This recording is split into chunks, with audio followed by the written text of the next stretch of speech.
Hello students, welcome to Restart. मैं हूं शुभम गुप्ता और आज हम नौबत खाने में इबादत यतीन्द्र मिश्र जी का ये पाठ काफी बेहतरीन तरीके से कम समय में समझने का प्रयास करेंगे चैप्टर की कोर वैल्यू के साथ। देखिए, ये पाठ जो है एक बहुत बड़े दिग्गज के बारे में है, एक ऐसे व्यक्ति के बारे में जो वाकई एक महापुरुष थे और जिन्होंने संगीत में सदा अपने आप को संगीत का विद्यार्थी माना, जो भले ही संगीत की परम ऊंचाई को, हर एक राग जो आप सोच सकते हैं वो बजा सकते हैं, बजा चुके हैं कई बार। उसके बाद भी जब अगली बार उनसे वो राग बजाने को कहा जाए तो वो ऐसे ही चलते हैं। वो सदा अपने मालिक से मांगते हैं।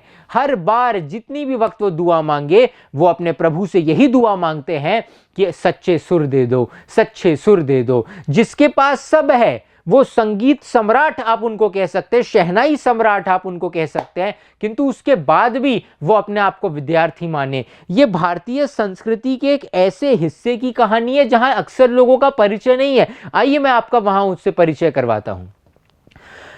यतीन्द्र मिश्र जी शास्त्रीय संगीत को समझते हैं। एक दौर था साहब, एक दौर था जब ट्रेडिशनल सिंगिंग का एक दौर हुआ करता था, जब बेहतरीन गाने गाए जाते थे, जिसमें रागों की बात होती थी, आलाप लिए जाते थे, और उस दौर में वो लोगों में वो ईमानदारी, वो शराफत होती थी। उस दौर के एक बहुत बड़े दिग्गज जिन्होंने हमें यह भी सिखाया कि यार, जात पात पूछे नहीं कोई, हरि को भजे सो हरि को होई। कोई जात पात नहीं, कोई धर्म पंथ कुछ नहीं, केवल मानवता। इस मार्ग पे चलना सिखाया उस्ताद बिस्मिल्लाह खां साहब ने। उनके ऊपर ये पाठ है और केवल यतीन्द्र मिश्र जी इस पाठ को लिख सकते थे। क्यों? क्योंकि यतीन्द्र मिश्र जी खुद शास्त्रीय संगीत को समझते हैं, ट्रेडिशनल सिंगिंग को समझते हैं, और खुद उस दौर को देखा है इन्होंने आंखों से, जिस दौर पे दुनिया के सबसे बेहतरीन गायक कभी हुआ करते थे। वो ऑटोग्राफ नहीं देते थे काला चश्मा लगा के में भी, बट उसके बाद भी उनके अंदर वो अदब थी और दैन्यता थी कि सब कुछ आता है किंतु उसके बाद भी हमें कुछ नहीं आता, सब तो मालिक का कर्म है। अरे आप समझ रहे हो? चलिए शुरू करते हैं। इस पाठ का पृष्ठ जो है वो यही है। प्रसिद्ध शहनाई वादक उस्ताद बिस्मिल्लाह खां साहब के बारे में यह पाठ है। उनका व्यक्ति चित्र है, उनकी रुचियां, बुनावट, साधना, मन की बुनावट, साधना और लगन। उनकी लगन थी, है ना। ऐसा नहीं है कि ये 80 वर्ष के होने के बाद भी पाठ में लिखा है वो संगीत के विद्यार्थी थे। भले ही उनको भारत रत्न मिल गया हो, उनकी शहनाइयों को वर्ल्ड फेमस अवार्ड्स भले ही मिल गए हो, किंतु उसके बाद भी वो आज भी अपने आप को विद्यार्थी मानते हैं। वही लगन, वही तपस्या। ये पाठ इस बारे में है कि अगर चरम तक पहुंचना है तो संघर्ष करना पड़ेगा, पर संघर्ष वहां समाप्त नहीं होता। चरम पे पहुंचने के बाद चरम पर टिके रहने के लिए भी संघर्ष करना पड़ता है। और यही है जो निरंतर अभ्यास करने के लिए, जिसके लिए संगीत उसका जीवन है। चाहे वो किसी मंदिर की चौखट पे बजाना हो या बहुत बड़े राजा के महल में बजाना हो, संगीत ही जीवन है। उससे कोई फर्क नहीं पड़ता। जिसने संगीत को जीवन समर्पित कर दिया तो उसका जीवन तो उसका रहा ही नहीं। ऐसे अद्भुत व्यक्तियों में से हैं, अद्भुत महापुरुषों में से उस्ताद बिस्मिल्लाह खां जी। उनके जीवन को आप समझिए, उन्होंने अपना जीवन शहनाई को समर्पित कर दिया और उसके बाद वो हमेशा साधना करते रहे, शहनाई के लिए सीखते रहे, अपने आप को शहनाई का एक विद्यार्थी मानते रहे। ठीक है। उनका मानना था कि संगीत एक आराधना है। ये आराधना है, जैसे हम अपने प्रभु को खुश करने के लिए पूजा करते हैं, आराधना कहते हैं, संगीत भी एक आराधना है। ये हृदय का विषय है, हृदय का विषय है। ठीक है। इस शास्त्र से परिचय आवश्यक है। सिर्फ परिचय ही नहीं, इसका अभ्यास जरूरी है। जो संगीत शास्त्र है, यानी कि जो गाना है, सिंगिंग, बिस्मिल्लाह खां साहब का सिंगिंग या फिर पूरा संगीत जिसमें गाना बजाना सब आता है, बिस्मिल्लाह खां साहब का मानना था कि संगीत जो है इसको सीखने के लिए आपके अंदर वो लगन होनी चाहिए, है ना। और इसका परिचय के लिए अभ्यास होना चाहिए। अभ्यासेन तू कौनते, निरंतर अभ्यास करना है। हमें निरंतर अभ्यास करना है, बार बार अभ्यास करते रहना है, करते ये नहीं कि एक सर्टेन पॉइंट पे पहुंच गए तो ठीक है अब तो नहीं, निरंतर अभ्यास करते रहना है। क्योंकि सक्सेस मिले या ना मिले, हमने अपना जीवन सक्सेस को थोड़ी, हमने अपना जीवन तो उस कर्म को समर्पित कर दिया, शहनाई बजाने को। अब सक्सेस मिले या ना मिले, मेरे तो शहनाई बजाना ही है। अरे अगर मैं कहीं के किसी के यहां नौकर हूं तो भले ही कुछ भी हो, मुझे तो वहां जाना ही है, मैंने तो अपने आप को समर्पित कर दिया। वैसे ये उदाहरण शायद सटीक ना बैठे, पर अब भाव समझिए। वैसे अगर मैंने अपना जीवन शहनाई को समर्पित कर दिया तो अब वो तो शहनाई ही है। फिर चाहे मेरे घर में अच्छा हो, बुरा हो, सुख हो, जीवन में दुख हो, मुझे तो सिर्फ शहनाई बजाना है। ऐसे अद्भुत व्यक्ति हैं उस्ताद बिस्मिल्लाह खां साहब। ठीक है। अभ्यास जरूरी है और गुरु शिष्य परंपरा जरूरी है। ये भी इंपॉर्टेंट है, ये भी इंपॉर्टेंट है कि बिस्मिल्लाह खां साहब का मानना था कि आपको अगर संगीत सीखना है या कोई भी कला सीखनी है तो अभ्यास निरंतर करना है। हमेशा यही मानना है कि मुझे कुछ नहीं आता, मुझे और सीखना है। और सबसे इंपॉर्टेंट गुरु शिष्य परंपरा, गुरु में मानना है और गुरु जो शिष्य को बता दे उस पर विश्वास करके चलना है। ये बिस्मिल्लाह खां जी का मानना है। 80 वर्ष की उम्र में भी उनकी साधना चलती रही है। उनका मानना है कि अभी भी वो सीख रहे हैं। देखो ये पाठ इस तरीके से शुरू होता है सन 1916 और 1922 की, इस 1916 यानी कि भारत की आज़ादी से पहले, हमको आज़ादी तो 47 में मिली, 1916 और 1922 अंग्रेज़ों के समय की बात हो रही है। तब अमीरुद्दीन, है ना, अमीरुद्दीन का जिक्र किया गया है। अमीरुद्दीन जी को ही उस्ताद बिस्मिल्लाह खां साहब कहा जाता है, ठीक है। तो वो उस वक्त काशी में थे। देखो ये चैप्टर को आप समझो, नौबत खाने में इबादत। नौबत खाने का क्या मतलब होता है? नौबत खाने का मतलब होता है कि जैसे पहले क्या होता था, बड़े बड़े राजमहल वगैरह या बड़े बड़े भव्य मंदिर इस सभ्यता में हुए, तो क्या होता था कि मंदिरों में जो एंट्रेंस गेट होता था, वो एंट्रेंस गेट के ऊपर जो है ना ऐसी जगह बनाई जाती थी जहां पे गाना बजाने वाले, मंगल गीत बजाने वाले लोग रहते थे। कि मान लो कि ये एक एंट्रेंस गेट बनाया है, बड़ा सा, बड़ा भव्य सा एंट्रेंस गेट बनाया है, तो ये बहुत मोटा होता था। यहीं पे कहीं एक प्लेटफॉर्म बना दिया होगा या अंदर रूम बना दिया होगा कोई एक व्यक्ति के लिए, है ना, अंदर कोई रूम बना दिया होगा। तो ऐसे क्या है, यहाँ कुछ लोग खड़े होते थे इस प्लेटफॉर्म पे। ये पेन अभी ठीक से चल नहीं रहा है, पर जब भी मेन गेट पे, है ना, कह सकते हो आप, द्वार के ऊपर, बड़े बड़े भव्य द्वारों के ऊपर कुछ कमरे होते थे, वहाँ मंगल ध्वनि बजाई जाती थी, ठीक है। तो लोग जो आते जाते थे उनको वो ध्वनि सुनने को मिलती थी। नौबत खाना, ठीक है, उसमें इबादत। तो ये पाठ अपने आप में हिंदू और मुस्लिम, इनमें एकता का भाव, ये मैंने शुरू में ही कहा, जात पात पूछे नहीं कोई। तो वो कक्ष जहाँ पे आप मान सकते हैं कि मंगल ध्वनि बजाई जाती थी, वहाँ पे इबादत भी होती है। तो आप समझने का प्रयास करिए, उस्ताद बिस्मिल्लाह खां जी एक अपने आप में बहुत उत्तम मनुष्य रहे हैं। आप देखिए, है ना। अब कहानी शुरू होती है 1916 से 1922 के आसपास। अमीरुद्दीन, ठीक है, उनका एक बड़ा भाई था शमसुद्दीन, ठीक है, जो उनसे 3 साल बड़ा था। अमीरुद्दीन 6 साल के हैं, शमसुद्दीन 9 साल का है, ठीक है। इसमें चैप्टर में इंपॉर्टेंट है अमीरुद्दीन जी का नाम, क्योंकि अमीरुद्दीन ही उस्ताद बिस्मिल्लाह खान बनते हैं आगे चल के, ठीक है। अब होता क्या है कि अमीरुद्दीन जो है वो रहने वाले तो है डुमराव के, डुमराव नाम का एक गांव है, ठीक है, वहां के रहने वाले हैं। पर बचपन में वो ना अपनी मम्मी के यहाँ आ जाते हैं, अपनी नानी के यहाँ। और उनकी नानी कहाँ की है, यानी कि उनका ननिहाल कहाँ है? काशी। काशी, काशी में है, धन्य है वो। जो मच्छर भी काशी में मरता है उसे भी भगवान शिव राम नाम से तार देते हैं, धन्य है वो धन्य है वो भूमि। तो इनका ननिहाल कहाँ है? काशी में है, ठीक है। अब बचपन में ना भीम पलासी और मुल्तानी, बचपन में जब ये नाना के यहाँ नहीं, अपने पापा के यहाँ, अपने घर पे रहते थे अमीरुद्दीन यानी कि बिस्मिल्लाह खां साहब, तब 6 साल की उम्र थी, छोटे थे तब।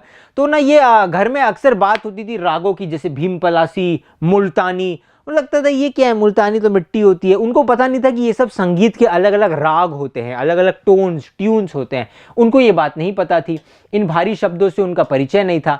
ये था कि उनके मामा दो है, इसको मैंने सिर्फ मामा पकड़ा है। अब इनके मामा यानी कि अमीरुद्दीन बिस्मिल्लाह खां साहब के मम्मी के भाई, जो बिस्मिल्लाह खां जी के मामा है, वो दोनों मामा बहुत बड़े शहनाई वादक थे, बहुत फेमस थे, अंग्रेजों के समय में बहुत फेमस थे, ठीक है। उनका नाम था सादिक हुसैन और अली बख्श। सादिक हुसैन और अली बख्श बिस्मिल्लाह खां जी के मामा का नाम है, और ये बहुत ज़्यादा फेमस थे। क्या थे? बहुत ज़्यादा फेमस थे, ठीक है, शहनाई के लिए, और अलग अलग जगह पे बजाते थे। रोज नामचे में, यानी कि रोज, अब हालांकि ये थे मुस्लिम, पर ये रोज शहनाई, मामा, दोनों मामा ही शहनाई बजाते थे बालाजी के मंदिर में। जैसे काशी में काशी विश्वनाथ जी का मंदिर है, बालाजी का मंदिर है। मुझे भी ठीक नहीं पता, मुझे भी सौभाग्य नहीं मिला वहां जाने का, पर कोई त्रुटि हुई हो तो क्षमा कीजिएगा, पर आप समझिएगा, ठीक है। बालाजी का मंदिर सबसे ऊपर आता है। सबसे पहले दिन की शुरुआत होती थी बालाजी के मंदिर की ढयोडी।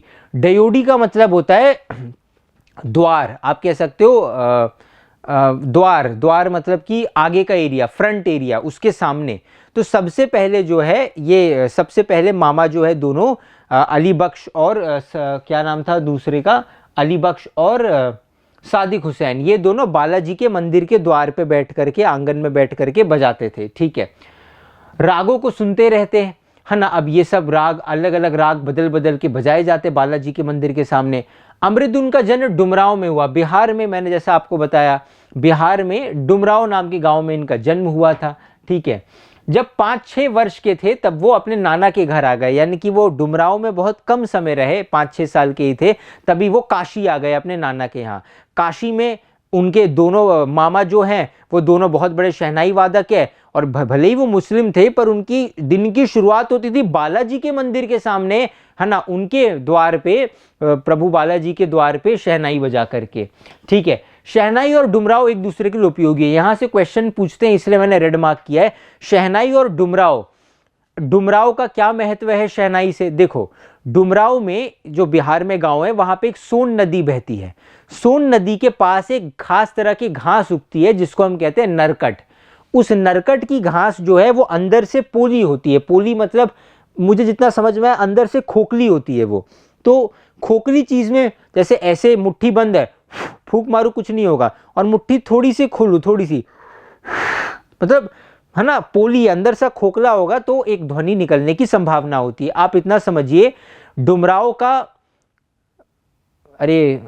का उस्ताद बिस्मिल्लाह खां जी का जो गांव है, डुमराव का शहनाई से क्या लेना देना है? तो आपको बताते हैं कि डुमराव में जो बिहार में गांव है वहां एक सोन नदी है जिसके पास शहनाई बजाने के लिए रीड का प्रयोग होता है। शहनाई में बीच में एक जो मटेरियल होता है वो रीड होती है। वो रीड जो है वो अंदर से पोली होती है जिसके सारे शहनाई को फूका जाता है। रीड नरकट से बनाई जाती है, एक प्रकार की घास, और ये घास सोन नदी के किनारे पर पाई जाती है। यानी कि डुमराव जो बिहार में एक गांव है वहां पे सोन नदी बहती है, उस नदी के आसपास ही ऐसी विशेष घास उगती है जिसे रीड, है ना, उस घास से आप नरकट बनाते हो जो शहनाई में इंपॉर्टेंट मटेरियल होता है। अपने उस्ताद बिस्मिल्लाह खां साहब उसी गांव के हैं, डुमराव के। वो गांव जहां से ही वो रीड की नरकट निकलती है जिससे कि आप शहनाई बना सकते हो, उसी गांव के उस्ताद बिस्मिल्लाह खां जी है। ठीक है, अमृतधुन की उम्र अभी 14 साल है। शुरू करते हैं पाठ जब वो 5-6 साल के थे। जब 5-6 साल के थे तभी वो डुमराव से अपने नाना के यहाँ आ गए। पहले उनका घर कहाँ है? बिहार में, डुमराव में, पर छोटी उम्र में ही वो नाना के यहाँ काशी में आ गए। ठीक है, काशी में उनके दोनों मामा बहुत प्रसिद्ध शहनाई वादक है, और उनके दोनों मामाओं के दिन की शुरुआत ही बालाजी के मंदिर के आगे शहनाई बजाने से होती है। डुमराव क्यों मशहूर है, उसका शहनाई से क्या संबंध है? डुमराव जो गांव है वहां पे एक बिहार में वहां एक सोन नदी बहती है जिसके आसपास नरकट नाम की एक घास उगती है। नरकट अंदर से पोली होती है या खोखला होता है जिससे रीड बनती है, और रीड जो है वो शहनाई का एक अंग है जिसमें आप फूंक मारते हो। तो ये संबंध है, आप कह सकते हो, डुमराव का शहनाई से। ठीक है, अब अमृतधुन यानी कि बिस्मिल्लाह खां जी की उम्र 14 साल है। अब आगे बढ़ते हैं। वही पुराना बालाजी का मंदिर जहां बिस्मिल्लाह खां को नौबत खाने रियाज के लिए जाना पड़ता था। ठीक है, बिस्मिल्लाह खां जी के मंदिर में भी एक नौबत खाना था। नौबत खाना मतलब एक ऐसी जगह, एंट्री के पास, गेट के पास, जहां पे मंगल ध्वनि बजाई जाती थी। वहां रियाज के लिए जाते थे, रियाज के लिए यानी कि अभ्यास के लिए। जैसा पाठ में शुरू में बताया, बिस्मिल्लाह खां जी हमेशा अपने आप को 80 वर्ष की उम्र में भी वो मानते थे कि उनकी संगीत की साधना अभी भी चल रही है। ठीक है, अब वो अपने घर से, नानी के यहाँ जहाँ काशी में थे, वहां से बालाजी के मंदिर उन्हें जाना होता था। हालांकि बालाजी के मंदिर जाने के बहुत सारे रास्ते हैं, पर एक विशेष रास्ता था जिससे अमरुद्दीन या बिस्मिल्लाह खां साहब उसी रास्ते से जाते थे। क्यों? यहाँ पे और 2 महान देवियों और दिग्गजों का नाम दिया गया है जिनके बारे में भले आप ना जानते हो। आप ऐसे कितने महापुरुषों के बारे में नहीं जानते होंगे जिन्होंने ब्रह्म साक्षात्कार किया, जिनके बारे में कोई पुस्तक नहीं लिखी गई।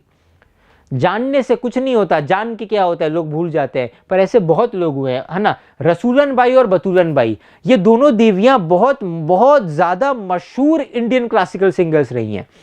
तो ये भी काशी में थी। तो ये ना, अपने, इनका घर जिस रास्ते में पड़ता था उसी रास्ते से बिस्मिल्लाह खां साहब अपने नाना के यहाँ से बालाजी के मंदिर में जाया करते थे। ठीक है, तो इनका घर जिस रास्ते में पड़ता था वहीं से जाते थे। अब उनके घर उसी रास्ते में पड़ता है ना, तो रसूलन बाई और बतूलन बाई जी जो देवियां हैं वो भी रियाज करती थी, अभ्यास करती थी, गाना गाती थी।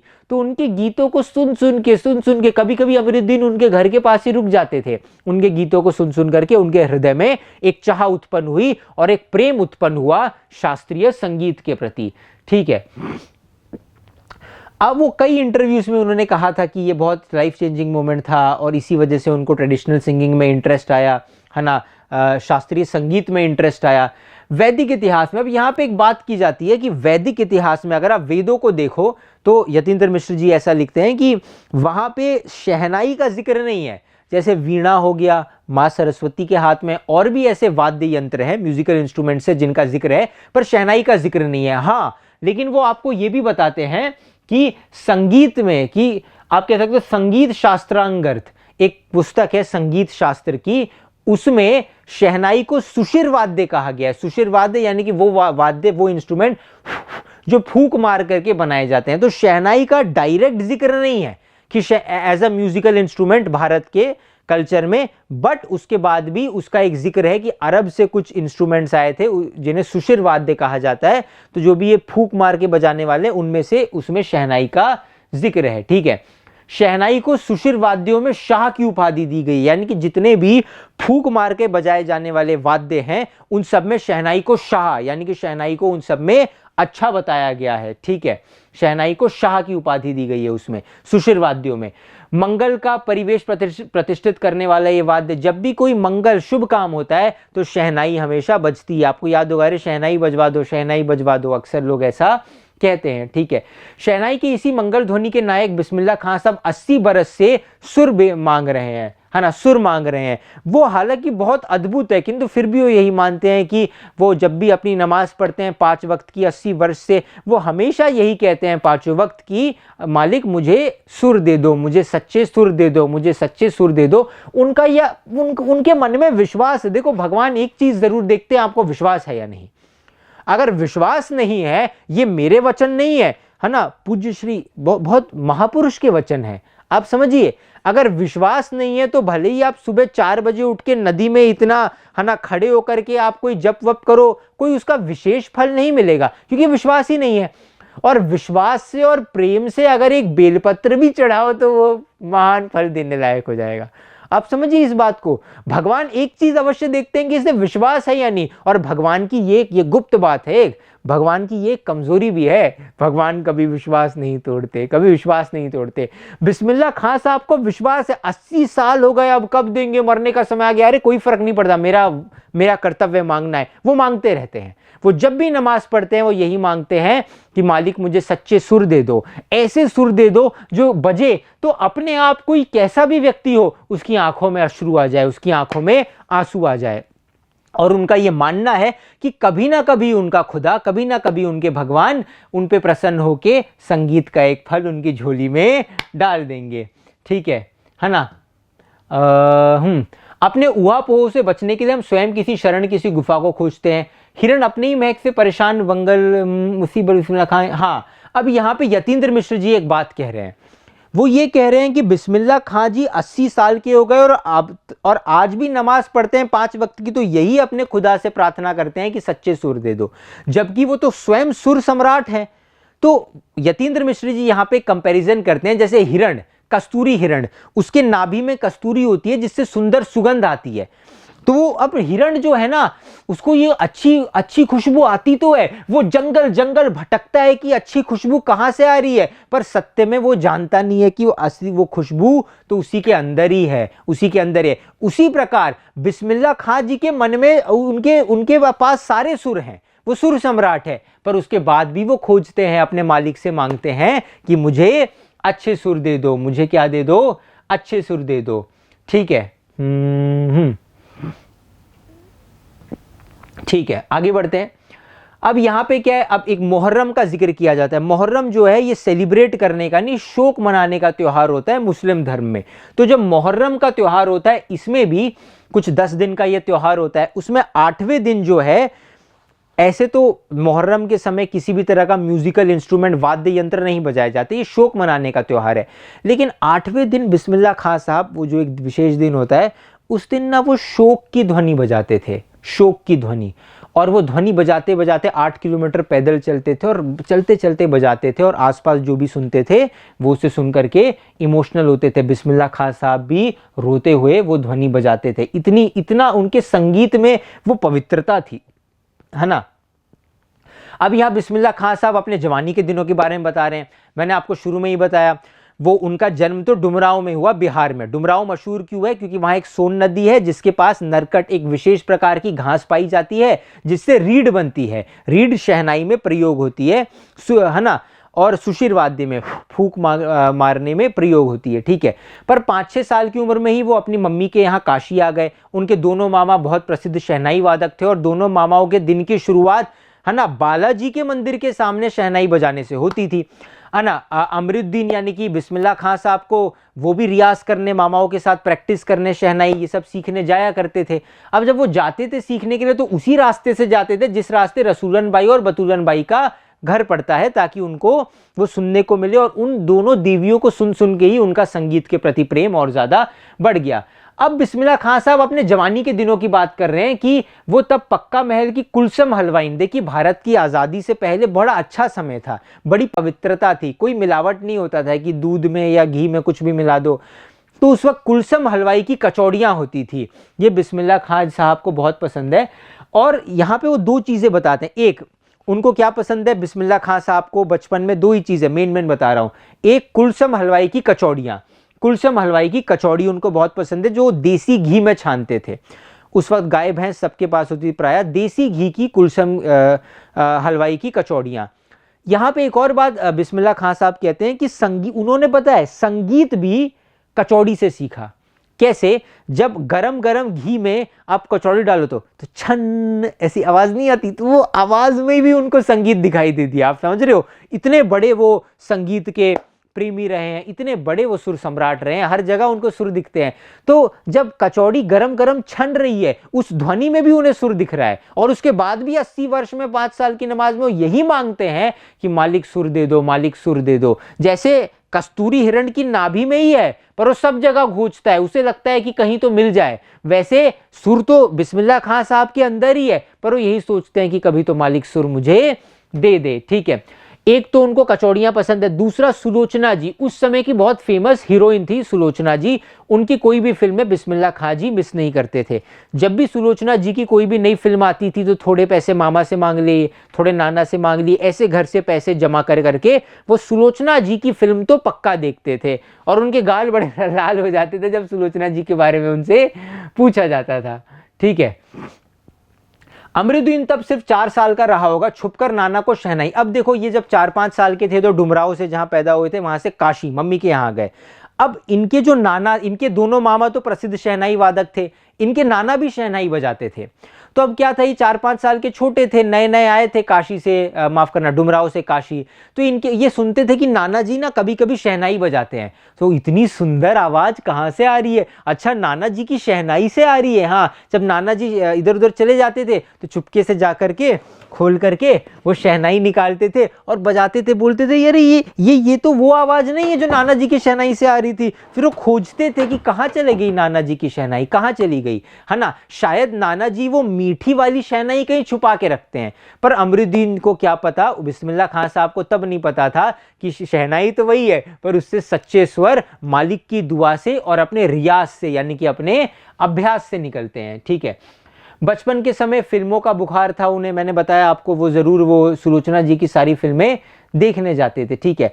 खत्म होने वाला है चैप्टर, ध्यान दो। काशी में संगीत आयोजन की एक प्राचीन एवं अद्भुत परंपरा है, आज भी होगी शायद, मैं ठीक नहीं जानता, माफ कीजिएगा।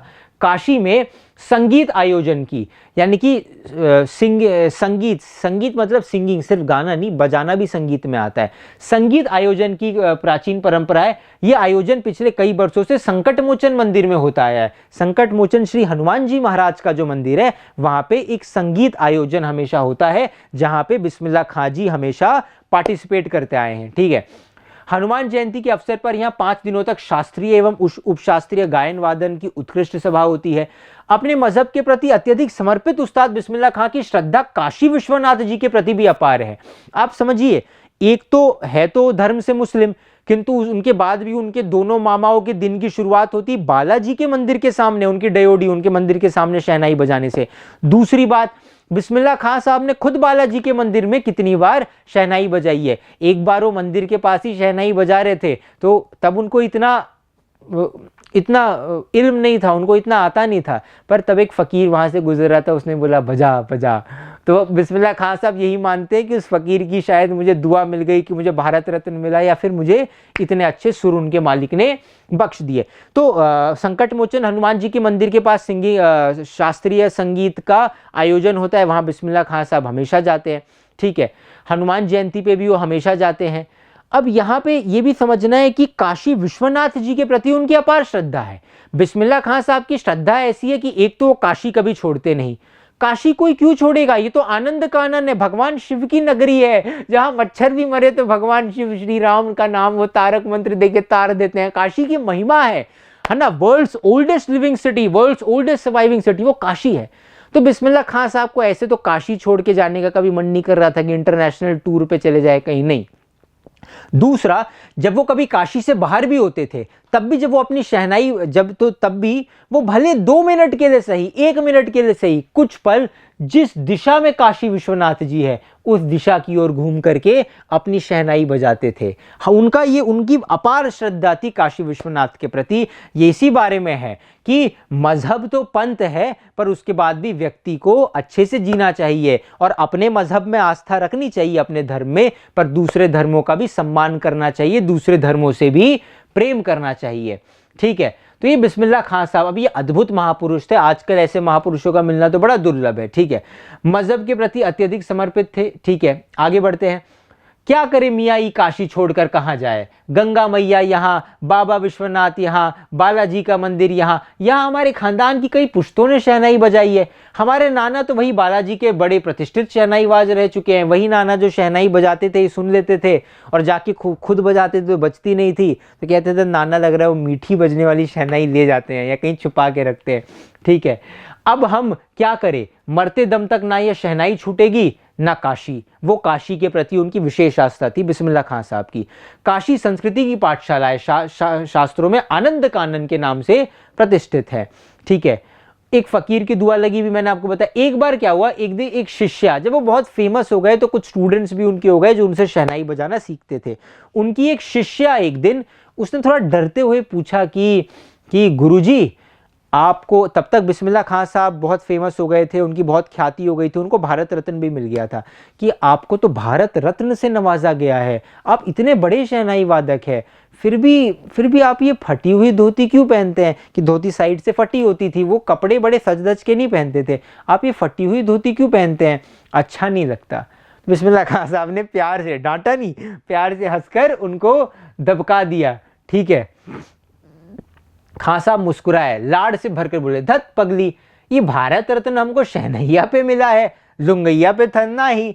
तुम लोगों की तरह बनाव सिंगार देखते रहते तो उम्र ही बीत जाती है ना, बच चुकती शहनाई। ठीक है बिटिया, आगे से नहीं पहनेंगे, मगर इतना बताए देते हैं कि मालिक से यही दुआ है कि फटा सुर ना बख्शे। लुंगिया का क्या है, आज फटी है तो कल सी जाएगी। एकदम साधारण जीवन जीते थे। यह है बिस्मिल्लाह खान साहब का जीवन। सन 2000 की बात है। पक्का महाल काशी विश्वनाथ से लगा हुआ अधिकतम इलाका, काशी विश्वनाथ जी के मंदिर के पास का इलाका। ठीक है, वहां मलाई बर्फ बेचने। अब यहाँ पे वो एक बात ये बता रहे हैं कि देखो, पहले तो काशी में पहले के समय में बड़ी पवित्र शुद्ध चीजें मिलती थी, कुलसम हलवाई की देसी घी की कचौड़ियाँ। आजकल वो नहीं मिलता। मलाई बर्फी भी बिस्मिल्लाह खान साहब को बहुत पसंद थी, पर आजकल मलाई बर्फी गायब होती जा रही है। आजकल काशी में मलाई बर्फी कोई नहीं बेच रहा। इस बात का बिस्मिल्लाह खान साहब को बड़ा दुख है। ठीक है, गंगा जमुनी संस्कृति के ये एक बहुत अच्छे महापुरुष रहे हैं। काशी आज भी संगीत के स्वर पर जगती है और उसी की थापों पर सोती है। काशी में मरण भी मंगल माना गया है। काशी आनंद कानन है। सबसे बड़ी बात है कि काशी के पास उस्ताद बिस्मिल्लाह खां जैसा लय और सुर की तमीज सिखाने वाला नायाब हीरा है। जो काशी चला गया, ये काशी की महिमा है। आप पारस मणि जो है, वो जिस लोहे को छू दे उसे सोना बना दे। पारस मणि ये नहीं देखता कि ये कसाई के घर के घड़ासे का लोहा है या पंडित जी के बर्तन का लोहा है। पारस मणि ने बस कहीं का भी लोहा हुआ छू दिया तो वो उसे सोना बना देगा। उसी प्रकार देवी और सज्जनों, काशी की वो महिमा है, वो तो जो जाए, हिंदू मुस्लिम सिख ईसाई, वो उसको महान बना देती है। ये काशी की महिमा है। ठीक है, तो अब उनको भारत रत्न तो मिला था, पद्म विभूषण से भी नवाजा गया। और 21 अगस्त 2006 ये वो दुर्भाग्यपूर्ण दिन था जब उस्ताद बिस्मिल्लाह खां साहब जैसे दिग्गज को इस दुनिया ने अलविदा कह दिया। देखो, जो भी यहाँ आया है जाना तो पड़ेगा, मुझे भी, सबको। आए हैं तो प्रसन्नता से रहे, प्रसन्नता से जिए, है ना, और अच्छे से जिए। जीवन एक बार मिलता है, बार बार नहीं। प्रसन्न रहिए, अपनी माँ के चरण छूइए, प्रणाम कीजिए, नहीं छू सकते मन ही मन छूइए और प्रसन्न रहिए। तो स्टूडेंट्स, ये था एक अद्भुत पाठ उस्ताद बिस्मिल्लाह खां साहब के बारे में। ये था नौबत खाने में इबादत। मैं उम्मीद करता हूँ कि आप ज्ञान के साथ गुण भी सीख करके गए होंगे। आपके समय के लिए बहुत बहुत शुक्रिया।